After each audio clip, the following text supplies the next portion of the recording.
Morning সকলকে। আজকে আমার ভিডিওতে একটি চমৎকারী গাছ নিয়ে কথা বলবো।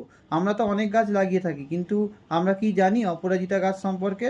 অপরাজিতা গাছ একটি মারাত্মক ইতিবাচক প্রভাব ফেলে এমন একটি গাছ। এই গাছটি যদি বাস্তুতে আপনারা বসান বা বাগানে বা যে বিভিন্ন শখের জায়গায় আপনারা যদি এই গাছ বসান, তাহলে কিন্তু খুব তাড়াতাড়ি কিন্তু দুর্দান্ত এটি ফলাফল দিতে আরম্ভ করবে। বাস্তুশাস্ত্র মতে এটি বলে যে বাড়িতে সুখ সমৃদ্ধি ভরে নিয়ে আসে এবং ইতিবাচক শক্তি প্রদান করে, সমস্ত বাধা বিপত্তি সংকট থেকে দূর করে।